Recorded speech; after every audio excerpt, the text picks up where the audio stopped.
Hello, friends. Spencer Holbrook here. That's the 40-year vet, Tim May. Ohio State and Wisconsin, 7:30 in the Horseshoe on Saturday night, Tim, ABC. But for now, it's Wednesday, and we are inside the Woody Hayes Athletic Center talking to Ohio State players, talking to some coaches as they walk off the field, getting a sense of where the mindset of this program is as it heads into a matchup against Wisconsin, Tim, that is becoming more interesting by the day. First thoughts after hearing from Tommy Eichenberg, Steele Chambers, Cade Stover, Luke Whippler, among other Buckeyes today here on the turf inside the Woody Hayes Athletic Center. It's a battle of heavyweights, and I covered boxing a long time ago. And just because it's a battle of heavyweights doesn't mean the two heavyweights are equal. But this is more of like personnel they're going to be going against. I think they understand that.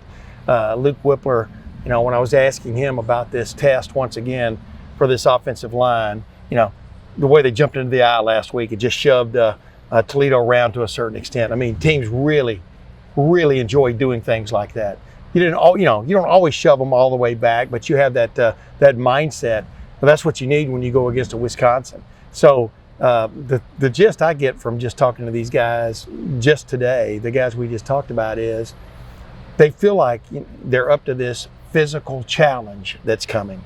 That doesn't mean they're a big favorite for a reason. Ohio State is. They've got an explosive offense, and they have a newfound faith in their running game. And of course, defensively, anybody can see the difference between this time and a year ago. But with that said, I think they're looking forward to putting on video once again where they think they've really made strides from a year ago in their ability to stop a physical running team. We'll see if that happens, and their ability to get into a shoving match with a physical defense. And Luke Whippler, those guys running down the line, I think they're eager to get on with this test. Yeah, Tim, and I think that this team is starting to prove some of those characteristics that are needed to be a tough physical team in the Big Ten. Simply put, they just weren't that last year. And you saw it even against a team like Oregon, who's not as physically demanding as a team like Michigan, who is not as physically demanding as a team like Alabama or Georgia, or even a couple other teams around the country. This is a team that has a lot to prove. I asked Tommy Eichenberg on the other side of the ball if they're starting to show what they wanted to in the offseason. He said, no, they're not close. And then I asked him about the Jim Knowles challenge from yesterday that we talked about a little bit on our video, the practice report yesterday. And he said kind of the same thing. Yes, that is a challenge. We need to be better.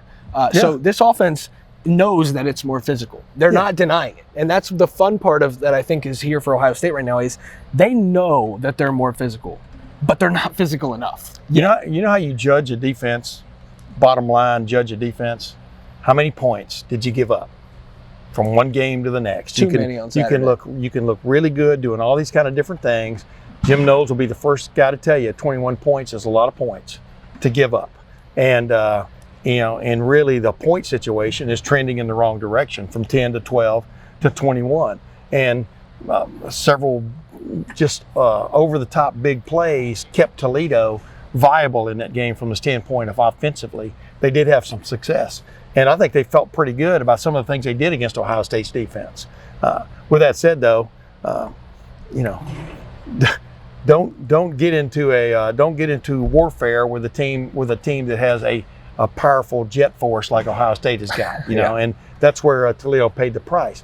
But the bottom line is, Jim Knowles was the first to say he took responsibility for some of those plays where the Toledo quarterback DeQuan Finn broke contain, whatever, and we talked about that obviously yesterday. But there are all these little things where they can get better, and they know it. Depending on which player you talk to, it's really funny because one might indicate, well, last year wasn't so bad, and it wasn't so bad in about 10 or 11 games, but it was pretty bad against Oregon. It was pretty bad against Michigan, without a doubt, and it was pretty bad in the first half against Utah. I'm talking about from a defensive standpoint. They feel like they've got that straightened out, but that's why I'm looking forward to watching this game. Do they? This is not the same Wisconsin, or at least when you watch them on video, they don't appear to be exactly the same Wisconsin offense that a lot of people are used to, that just lines up and kind of runs the ball down your throat and throws play action, etc. They get in the shotgun a lot. This new look team, with Bobby Ingram as their offensive coordinator. I think they've got some pretty nice variety to their offense, And of course, that young running back, Braylon Allen, well, you give him a little slip and he will go. I mean, he's a big back who likes to run. So yes, this is a great test for this defense. Yeah, Tim, and I think that's the interesting thing about this matchup with Wisconsin is everybody thinks that this is lined up in the eye or lined up with a single back with 2 tight ends, and Wisconsin's going to run at you and you better stop it. That's not really what this Wisconsin offense is wanting to do anymore. They want to have that. Yes. Because they always will have that because they're Wisconsin. And as long as Barry Alvarez is alive, I think that is a prerequisite at Wisconsin. Yeah, but they had such success with that. Yes. It just didn't take them to all the way to the promised land. Yeah. That's the problem. But now, as college football evolves, even a school like Wisconsin has to evolve. We've seen what happened with Iowa. If you don't evolve, you're going to get left behind. And Iowa's offense has been left behind in the days of Hayden Fry or even Newt Rockne. Whereas Wisconsin's offense is now starting to become what looks like a bit of a modern power college football offense. And it's interesting to see the way Ohio State's going to defend this because you do have to defend for that Wisconsin power game, maybe with another linebacker on the field, but you also have to understand that out of that power game, they run some of those different things. And I think that's really the focus right now. You heard Steel Chambers, you heard Tommy Eichenberg. They know this is a challenge. This isn't just, a battle of physical toughness and who's going to, own the line of scrimmage. That's obviously important. Yes. But they know that it's a challenge because their eyes could be deceived here. Their instincts could be thrown off from what they're used to with Wisconsin. So this is a different bit of a challenge compared to normal when facing a Wisconsin offense, especially a Paul Chryst offense. Yeah, and the bottom line, Wisconsin's gone about it backwards compared to a lot of other teams. And by the way, Hayden Fry is one of the more creative offensive coaches ever.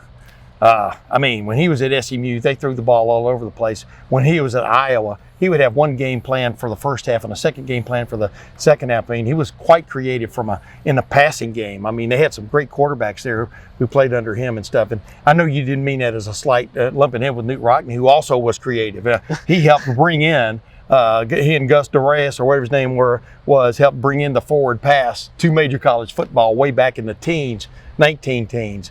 So, but with that said, it's kind of like, are you a standard bred or are you a thoroughbred? When you're a standard bred, you can line up and do things methodically and get them done, the right way and stuff. But to get you over the top, you're going to need that little frill. You're going to need to be able to throw the ball in certain situations. It would behoove you to throw the ball on first down on occasion and stuff. That, so you evolve this away. But you've got a lot of spread teams now, and Ohio State is one of them, by the way, that kind of lost a little bit of a touch the last couple of years with the power running game.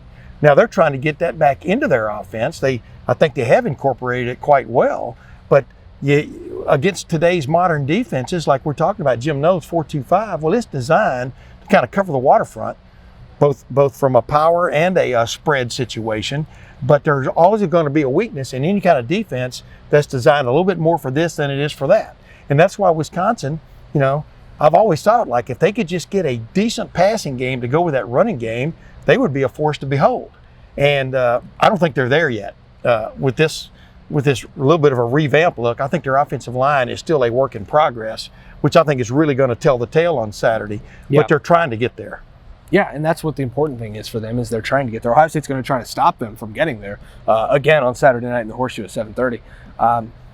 One of the things I wanted to chat about, Tim, here on the Practice Report, presented by Byers Auto, by the way, Byers Auto, the best place to buy a new or used car, easy for me to say, in Central Ohio, is Cade Stover. I'd like to talk about him a little bit because that touch pass from C.J. Stroud over the middle, over a few Toledo defenders, was one of the better C.J. Stroud throws that I've seen. It didn't go for a touchdown, Tim, but it was a sight to behold as it was in the air and as it was going into the midst of Cade Stover. I asked Cade about that, and he kind of scoffed a little bit, laughed at me. Not at me, but laughed a little bit, and then said, I think he said something to the tune of, he's the best player with the ball I've ever seen come through here. And then he said, and that includes Justin, that includes other guys that Cade has seen, Justin Fields, that is. I think as you get into the meat of this schedule and the meat of this season, C.J. Stroud's last hurrah at Ohio State, presumably, you're starting to see a appreciation for just what CJ Stroud is able to do with the football. Marvin Harrison talks about it. Jackson Smith-Njigba talks about it. Emeka Egbuka has talked about it now. Julian Fleming talked about CJ on Saturday night after the game, and now you hear that highest of high praise from Cade Stover. Ryan Day's even alluded to it that, you know, he's a really talented player. But he's trying to keep his nose to the grindstone too. I mean, yeah, everybody wants to heap the praise on him big time as this season goes. He's the Heisman Trophy favorite for a reason. But even CJ Stroud wants to keep his nose to the grindstone, etc. I mean, that's what stands out about him more than anything. I mean, it reminded me of Justin Fields. You could see him get better from week to week, sometimes from series to series. And you can see C.J. Stroud doing exactly the same thing. Yep. With that said, that pass he threw to Cade over the middle in that little seam route, the best way I explained it was it looked like he almost reached out and handed Cade the ball 35 yards away or 30 yards away. It was beautiful. Just like a couple of those passes he threw over defenders. That's special stuff, man. And then Cade, you know, obviously had that one little, the pass he couldn't quite get in the end zone, you know, that would out of the I formation, as a matter of fact, I believe. I mean, just what a night it was, and what a display by C.J. Stroud against Toledo. This week's game offers a total different challenge because Wisconsin is going to try to make this a physical game. They are going to try to get to C.J. Stroud and rough him up, for want of another term, because every team tries to affect the quarterback physically and mentally. And if you can do both, man, you got something going on. And they all know that. And that's why they want their running game on point. It kind of, when you get to these battles of heavyweights, it reminds me when like I said, when I covered boxing, which team is more accurate? Which team is throwing the more accurate punches? You know, when Buster Douglas beat Mike Tyson, he was so on point, it was ridiculous with his punches. I mean, from an accuracy standpoint. And it paid off as the fight went on. The fifth round was the tell. I mean, it was like, wow, Buster Douglas has controlled this fight as long as he doesn't do something stupid. Same thing with Ohio State. And the great thing for Ohio State, I think, going into this game is they didn't play 3 rummy dummies in a row in pre-conference. They played Notre Dame in the opener, a physical team that was fired up to come in and show their physical and take on Ohio State in Ohio Stadium. And the last 20 minutes of that game, Ohio State dominated. Yep. On both sides of the ball, dominated. It was not a C.J. Stroud aerial show. There were some great passes thrown by C.J. Stroud during that time, but Trevion Henderson and Mayan Williams running the ball was what really set that apart. And they just physically shoved Notre Dame out of Ohio Stadium, 21-10. That wasn't good enough for some people, but in my opinion, the last 20 minutes told you a lot about this football team and how far it's come from January 1. Yeah, and so as you look forward, Tim, I'm not sure if we're going to see the aerial show, as you like to say, from C.J. Stroud on Saturday, because I think Ohio State will want to make sure that any questions about its physicality are shored up. Yeah, but you know what? They don't. This is funny. I mean, you and I, you know, we're this is give and take. This isn't me not liking you. This is give and take. Absolutely. Ryan Day wants to get touchdowns however he can get them. Oh, yeah. I mean, that's the coinage in a game like this. Score touchdowns, not field goals. And if they give you an easy pass or they give you a shot at an easy one, you go take it. Forget about establishing your physicality, you know what I mean, one way or the other. You can do that as the game goes on. Yeah, they would like to come out of this game with everybody going, wow, you know, this Ohio State team is pretty damn physical. But the only way they're going to do that is just line up and do it. You know, you can have that as maybe a goal, so to speak, but you still got to line up and do it, you know. And that's where I think people kind of lose sight of the thing is you want to go in and you just want to score touchdowns as fast as possible, whether it's every 2 seconds like it seemed the other night against Toledo or every 20 minutes like it was against Notre Dame. Tim, you always know that I bring this up. I just remember back to that 2019 Penn State game where we stood on this field all week and asked about Ohio State's physicality. Yeah. And what did Ryan Day do? He got the ball on the 8-yard line to start the game because of a kickoff gone awry. Got the ball on the 8-yard line and had 92 rushing yards at the end of that drive, and Ohio State was up 7-0. Yeah. And you said, well, the physicality question is over. So there is a part of Ryan Day that wants to establish physicality, whether that means a 12-play, 92-yard drive to open the action, or one play, 75 yards, and C.J. Stroud over the top. No matter how they score, they want to score, but establishing a tone for a game is important, especially in a game like this. Yeah. You know, does Ohio State take the ball again? That'd be interesting if they want to establish that dominance again. Something, you know, just there are tells from Ryan Day. Maybe it's not a certain thing, but there are tells that tell me, you know, this is where he wants to be dominant. This is where he wants to establish a physicality, establish that line of scrimmage. There are just some tells in his game. Yeah. And he had a young quarterback back then named Justin Fields, who, you know, you don't want to put too much on his shoulders in a situation like that, backed up and stuff. I'm talking about that Penn State game. And then on top of that, nothing changes a boxing match, a heavyweight boxing match. Nothing changes it basically to you in your direction than body blows. If you can land body blows, and there's a lot of correlation between boxing and football, because you know, you ask Paris Johnson Jr. and all these other guys who are playing on the lines, that's a boxing match every 25 seconds. You're going after a guy physically and stuff. So but you know, who knows what they're going to do on Saturday night, right? I mean, I think they're going to score the surest way, the quickest way, try to get a lead and hang on to it. That's always the game plan. Well, Tim, I know what we will be doing on Saturday night. We will be in the nice air-conditioned press box. It is a hot one in here. I actually said something to Ryan Day after practice, and he said, "How you doing, Coach?" And he said, "I'm hot." Yeah, it's hot out but today. It's the last one. Yeah, fall is coming tomorrow. It's probably the last hot temperature-wise. But you know, like I said, you know what Tim and I will be doing on Saturday night? We'll be in the press box watching Ohio State and Wisconsin at 7:30 inside the Horseshoe. If you can't make it out to the Horseshoe, check ABC. I think the game will be there. This has been a Practice Report presented by Buyers Auto, the best place to buy a new or used car in Central Ohio. That's the 40-year vet, Tim May. I'm just Spencer Holbrook. We will see you on Saturday inside the Horseshoe for Ohio State and Wisconsin.